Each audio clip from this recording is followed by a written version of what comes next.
गए, दिल्ली के चुनाव में 2 जोड़ी जूते की बात क्यों होने लगी, कांग्रेस की तीसरी लिस्ट में कौन कौन से चौंकाने वाले नाम हैं, क्या बीजेपी आखिरी लिस्ट में स्मृति ईरानी और नुपुर शर्मा को टिकट देने वाली है, ये सब आज आपको बताऊंगा। लेकिन पहले देखिए कि अरविंद केजरीवाल बीच चुनाव में दिल्ली में कैसे उन पर डबल मुसीबत आ गई। पहली मुसीबत तो अरविंद केजरीवाल पर यह आई है कि गृह मंत्रालय ने ईडी को अरविंद केजरीवाल के खिलाफ मनी लॉन्ड्रिंग का केस चलाने की मंजूरी दे दी। यह मंजूरी शराब घोटाले से जुड़े केस में दी गई है।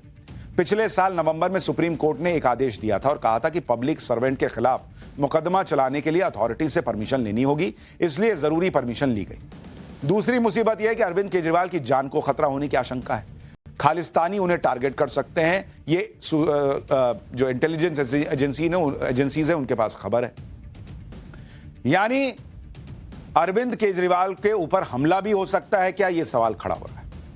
अब आपको बताता हूं कि वो कौन लोग हैं जो अरविंद केजरीवाल की जान के पीछे पड़े। अरविंद केजरीवाल को लेकर खुफिया एजेंसीज ने जो अलर्ट जारी किया है उसके मुताबिक अरविंद केजरीवाल पंजाब बेस्ड खालिस्तानी हमला, पंजाब में जो खालिस्तानी बेस्ड हैं वो उन पर हमला कर सकते हैं। सुरक्षा एजेंसीज ने अरविंद केजरीवाल की सिक्योरिटी को रिव्यू किया है। खुफिया एजेंसीज ने केजरीवाल पर थ्रेट की जानकारी दिल्ली पुलिस को दे दी है। अरविंद केजरीवाल को फिलहाल Z+ की सुरक्षा मिली हुई है। यानी एक तरफ शराब घोटाले के आरोपों में फंसे केजरीवाल पर कानूनी मुसीबत बढ़ गई है, दूसरी तरफ अरविंद केजरीवाल की जान को भी खतरा बताया जा रहा है। लेकिन अरविंद केजरीवाल कह रहे हैं कि उन्हें भगवान पर भरोसा है, उनका चुनाव पर फोकस है, भगवान उन्हें बचाएगा। सुनिए एक बार। के खिलाफ थ्रेट आया, इंटेलिजेंस अलर्ट है कि अरे यार क्या कर रहा है यार, खालिस्तानी एलिमेंट से ऊपर वाला बचाएगा, ऊपर वाला बचाएगा। आज ही मंत्रालय ने ईडी की आपके रमेश जी के खिलाफ जांच के लिए उसको सैंक्शन दे दिया है। वो उस तरह से चुनाव लड़ रहे हैं, हम इस तरह से चुनाव लड़ रहे हैं।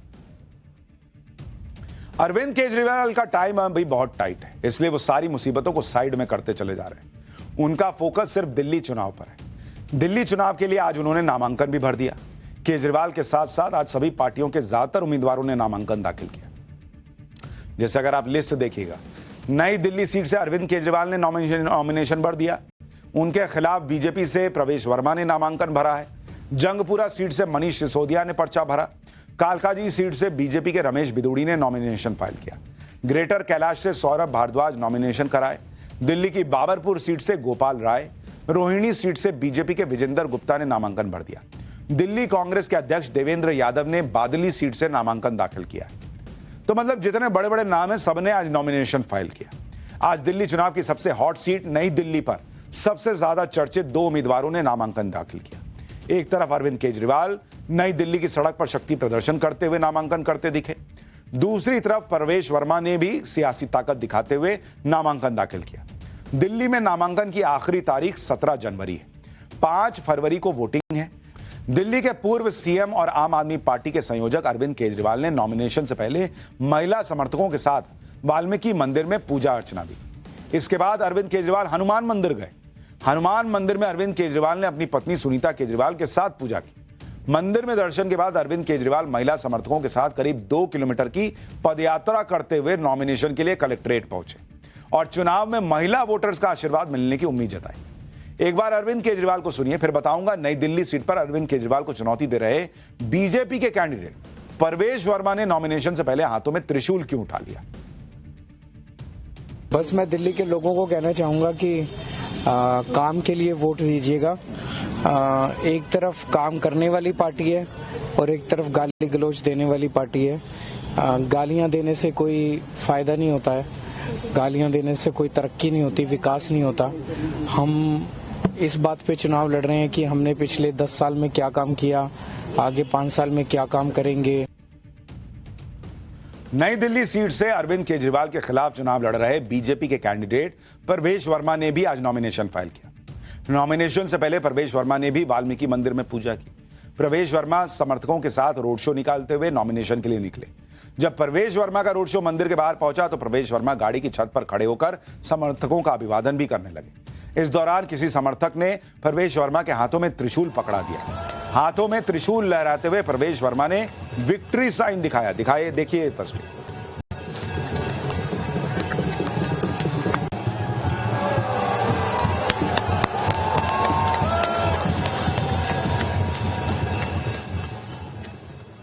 नॉमिनेशन के बाद प्रवेश वर्मा ने नई दिल्ली सीट पर बीजेपी को नंबर 1 बनाने का दावा किया। एक बार उनको भी सुनिए, फिर बताता हूं नॉमिनेशन पर जूते को लेकर कौन सा विवाद खड़ा हो गया।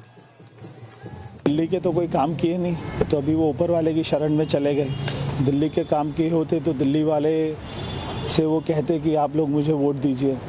अभी ये बात उनको भी पता है, मगर आज जो है प्रभु के आशीर्वाद से सबसे पहले मेरा नामांकन हुआ है अभी तक नई दिल्ली विधानसभा से। तो जैसे मेरा यहाँ से अपना नंबर 1 पे हुआ है नामांकन, यहाँ से भारतीय जनता पार्टी भी नंबर 1 पे आएगी। प्रवेश वर्मा नई दिल्ली सीट पर अरविंद केजरीवाल को हराने का दावा कर, इसलिए वो लगातार आम आदमी पार्टी के निशाने पर भी हैं। प्रवेश वर्मा को लेकर आम आदमी पार्टी के आरोप कैश, चश्मा, बेडशीट, सोने की चेन से होते हुए आज जूते तक पहुंच गए। आम आदमी पार्टी ने प्रवेश वर्मा के नॉमिनेशन से जुड़ा एक वीडियो शेयर करते हुए कहा, आरोप लगाया और चुनाव आयोग को भी निशाने पर लिया। इस वीडियो में प्रवेश वर्मा महिलाओं को जूते पहनाते नजर आ रहे हैं। आम आदमी पार्टी ने प्रवेश वर्मा पर खुलेआम जूते बांटने का आरोप लगाया, इसे चुनाव आचार संहिता का उल्लंघन बताया और सवाल उठाए कि इस तरह के वीडियो आने के बावजूद चुनाव आयोग के अधिकारी कह रहे हैं कि ऐसा कुछ हो ही नहीं रहा। खुद अरविंद केजरीवाल ने भी इसे दिल्ली के लोगों का अपमान बताया, कहा कि क्या दिल्ली के लोग एक जूते जोड़ी से खरीदे जा सकते हैं क्या। अरविंद केजरीवाल को सुनिए, फिर आपको बताता हूं कि जूता कांड पर बीजेपी क्या कह रही है और चुनाव आयोग ने क्या किया है। उनको लगता है एक जूते से वो दिल्ली के लोगों को खरीदेंगे। क्या दिल्ली के लोग एक जूते की जोड़ी से खरीदे जा सकते हैं? ये तो दिल्ली के लोगों का अपमान है। जो व्यक्ति ये सोचता है कि दिल्ली के को लेके महिलाओं में काफी नाराजगी थी, कुछ को मिला कुछ को मिला ही नहीं, तो जिसको ये लगता है कि वो एक जूते की जोड़ी से दिल्ली के लोगों को खरीद लेगा, उससे मैं उसके बारे में क्या कहूँ। वैसे एक बड़ा बेसिक सा सवाल यह है कि अगर किसी को वोट लेने के लिए जूता बांटने होगा तो इतने कैमरे हैं वहां पर थोड़े ही इस तरह से काम करें। भाई बीजेपी कह रही है कि वो कोई ठंड में बिना जूते चप्पल के चल रहा है तो उसको पैर में जूता नहीं पहनना है क्योंकि इलेक्शन है। ये बीजेपी कह रही है या बीजेपी से के समर्थक कह रहे हैं। इस जूता कांड पर चुनाव आयोग ने जांच के आदेश हालांकि दे दिए हैं। दिल्ली के चुनाव में सबकी नजरें नई दिल्ली सीट पर अटकी हैं। इस सीट पर अरविंद केजरीवाल की राह कितनी आसान और कितनी मुश्किल है, उसकी सियासी रिपोर्ट भी आपको बताता हूं। नई दिल्ली सीट पर कुछ बातें अरविंद केजरीवाल के पक्ष में, जैसे वो लगातार 3 बार से इस सीट पर चुनाव जीतते आ रहे हैं। साल 2013 में उन्होंने इसी सीट से शीला दीक्षित को 2 गुने ज्यादा वोटों के अंतर से हराया था। इस सीट पर अरविंद केजरीवाल को लगातार 50% से ज्यादा वोट मिलते आ रहे हैं। अब ये आंकड़े देखकर तो लगेगा कि अरविंद केजरीवाल की स्थिति तो मजबूत ही है, वो आसानी से चुनाव जीत जाएंगे, लेकिन नहीं बॉस। कुछ ऐसे भी फैक्ट्स हैं जो कह रहे हैं कि अरविंद केजरीवाल के लिए चुनाव केक वॉक नहीं होने वाला, आसान नहीं होने वाला। जैसे अरविंद केजरीवाल के खिलाफ 10 साल की सत्ता विरोधी लहर भी है। पहली बार अरविंद केजरीवाल के टक्कर में बीजेपी और कांग्रेस ने 2 बहुत मजबूत चेहरे उतारे हैं। बीजेपी से प्रवेश वर्मा और कांग्रेस से संदीप दीक्षित। दोनों नेता पूर्व सीएम के बेटे हैं, दोनों दिल्ली के सांसद रह चुके हैं। प्रवेश वर्मा वो सांसद हैं जो लगातार 2 बार रिकॉर्ड वोटों से जीत चुके हैं। दिल्ली में उनकी अच्छी पकड़ भी, यानी अरविंद केजरीवाल के लिए एक तो एंटी इनकम्बेंसी से उनको लड़ना होगा, 10 साल की सत्ता विरोधी लहर, और दूसरा 2 बड़े चेहरे उनके सामने होंगे। चुनावी वार पलटवार के बीच दिल्ली चुनाव के और भी रंग हैं। आम आदमी पार्टी ने लगातार बीजेपी के सीएम कैंडिडेट पर सवाल उठाए। उसने अनोखे अंदाज में बीजेपी पर सियासी हमला किया। कार्यकर्ताओं के साथ संजय सिंह ने एक आज बारात निकाल दी और इसे बीजेपी की बारात बताया, जिसमें दूल्हा गायब दिखाया इन लोगों ने। आम आदमी पार्टी लगातार ये कह रही है कि बीजेपी के पास कोई सीएम फेस नहीं है। इसी को लेकर आम आदमी पार्टी ने बीजेपी पर तंज कसा कि भाई बारात तो निकली है लेकिन दूल्हा ही नहीं, देखिए घोड़ी पे कोई है ही नहीं। जबकि आम आदमी पार्टी का दूल्हा अरविंद केजरीवाल है। इस बारात की भी दिल्ली में बड़ी चर्चा हुई।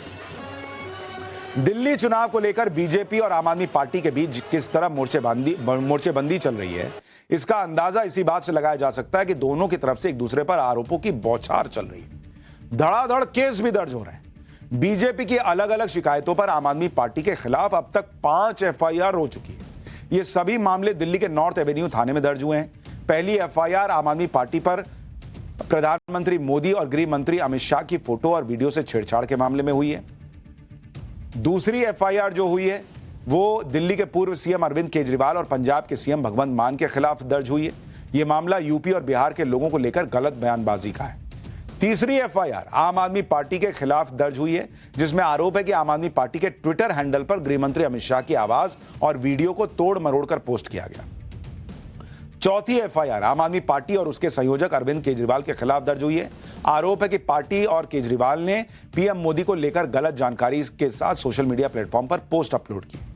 पांचवी एफआईआर आम आदमी पार्टी के नेता राम गुप्ता के खिलाफ दर्ज हुई है। आरोप है कि राम गुप्ता ने सोशल मीडिया प्लेटफॉर्म पर प्रधानमंत्री आवास को राजमहल बताया और आर्टिफिशियल इंटेलिजेंस की मदद से बनाए एक वीडियो की मदद से झूठा दावा किया कि प्रधानमंत्री आवास में कई अलग अलग कमरे केवल सूट, बूट, जूते, चश्मे, स्कार्फ जैसे सामान रखने के लिए बनाए गए। इसके अलावा दिल्ली की सीएम आतिशी के खिलाफ भी एक एफआईआर दर्ज हुई। आतिशी पर चुनाव प्रचार के दौरान सरकारी गाड़ी के इस्तेमाल का आरोप लगा है और चुनाव आयोग के निर्देश पर उनके खिलाफ एफआईआर दर्ज हुई। यानी एफआईआर की भरमार हो रखी है आज की डेट में।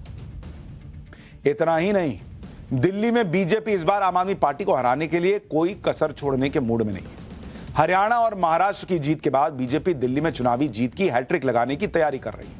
इसके लिए बीजेपी ने प्रवेश वर्मा और रमेश बिधूड़ी समेत कई बड़े नेताओं को चुनावी रण में उतार दिया।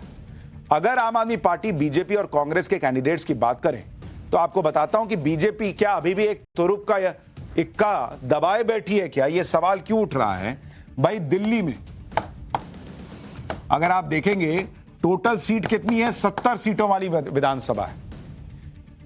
कैंडिडेट कितने उतारे हैं अभी तक अगर आप देखेंगे, कैंडिडेट किसने कितने उतारे? आम आदमी पार्टी उसने 70 के 70 कैंडिडेट उतार दिए कि भाई जाओ लड़ो। कांग्रेस उसने अभी तक 63 कैंडिडेट उतारे हैं और बीजेपी अभी तक सबसे पीछे है। बीजेपी ने अभी तक 59 कैंडिडेट उतारे। अब सवाल यह भी खड़ा हो रहा है कि भाई बीजेपी क्यों नहीं उतार रही? उसके पास 70 लोग नहीं है क्या ढंग के? इतना टाइम क्यों लग रहा है? 20 दिन बचे हैं चुनाव। दिल्ली में नॉमिनेशन के सिर्फ 2 दिन बचे। बीजेपी को अभी 11 कैंडिडेट की घोषणा और करनी है। ऐसे में सबकी नजरें बीजेपी कैंडिडेट्स की आखिरी लिस्ट पर आकर टिकी। चर्चा है कि बीजेपी की आखिरी लिस्ट में बड़ा धमाका हो सकता है। अटकलें हैं कि बीजेपी की तीसरी लिस्ट में पूर्व केंद्रीय मंत्री स्मृति ईरानी और बीजेपी से निलंबित फायर ब्रांड नेता नुपुर शर्मा की भी एंट्री हो सकती है। अलग अलग मीडिया रिपोर्ट्स में कहा जा रहा है कि दिल्ली की ग्रेटर कैलाश सीट पर मौजूदा मंत्री सौरभ भारद्वाज के खिलाफ स्मृति ईरानी को टिकट मिल सकता है, जबकि बाबरपुर सीट पर मौजूदा मंत्री गोपाल राय के खिलाफ नुपुर शर्मा को कैंडिडेट बनाया जा सकता है। मीडिया रिपोर्ट्स के इन दावों पर ग्रेटर कैलाश सीट से आम आदमी पार्टी के मौजूदा विधायक और दिल्ली सरकार में मंत्री सौरभ भारद्वाज ने भी ट्वीट किया। अपने ट्वीट में सौरभ भारद्वाज ने एक अंग्रेजी अखबार के आर्टिकल की तस्वीर शेयर की, जिसमें दावा किया गया है कि ग्रेटर कैलाश में सौरभ भारद्वाज के खिलाफ दिल्ली बीजेपी स्मृति ईरानी को एक ऑप्शन के तौर पर चाहती है। तो उन्होंने लिखा कि भाई वैकेंसी है, अप्लाई करो। लेकिन क्या यह होगा नहीं होगा, यह तो वक्त तय करेगा। फिलहाल दिल्ली चुनाव जो है वो बड़ा जबरदस्त हो रखा है।